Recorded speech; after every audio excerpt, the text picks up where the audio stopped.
Nah, ini dari Assalamualaikum warahmatullahi wabarakatuh. Waalaikumsalam warahmatullahi wabarakatuh. Selamat datang. Cut. Bener. Satu, dua, tiga. Mulai. Bismillahirrahmanirrahim. Assalamualaikum warahmatullahi wabarakatuh. Waalaikumsalam. Selamat datang kembali teman-teman penonton setia podcast Biologi. Balik lagi bersama Ane Muhammad Abdillah Syamil sebagai host pada podcast hari ini. Hari ini kita masih dengan tema yang sama yaitu bioteknologi, tapi dengan subtema yang berbeda yaitu tentang keju. Pasti teman-teman semua udah tahu apa itu keju. Sering dipakai di makanan, entah itu kebab, carbonara, pizza, dan lain-lain pokoknya lah. Dan sekarang udah hadir bintang tamu kita pada podcast hari ini, yaitu Bapak Gaza. Beliau ini sangat luar biasa. Beliau adalah kepala tim Quality Assurance Keju Craft.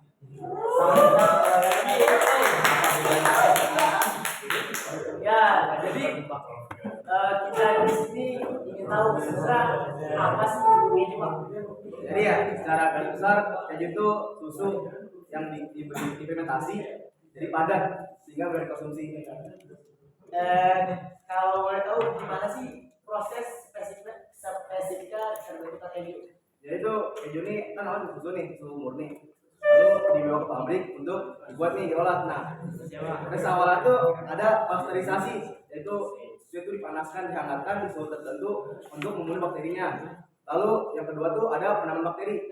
Nah, biasanya itu dipakainya tuh yang paling umumnya itu Lactobacillus bulgaricus.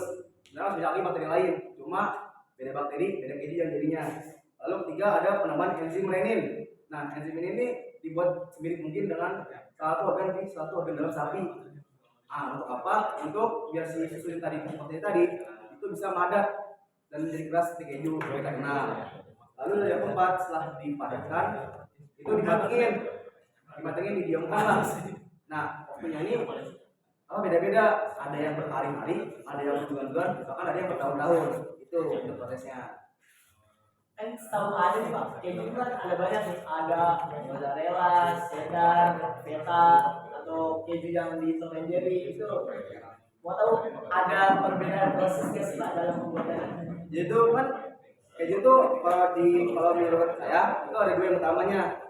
Pertama tuh di bagian pas bakteri tadi, kan tadi udah bilang beda bakteri, beda juga jadinya. Bisa jadi kayak kita bakteri A itu bisa jadi kejunya tuh di keju A, cheddar atau apa. Cuma kalau bakteri A beda, jadi juga beda juga kelakuannya, beda juga hasilnya.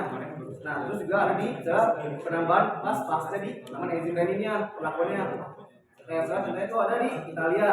Saya pas itu ada keju yang unik Secara proses itu sama kayak parmesan.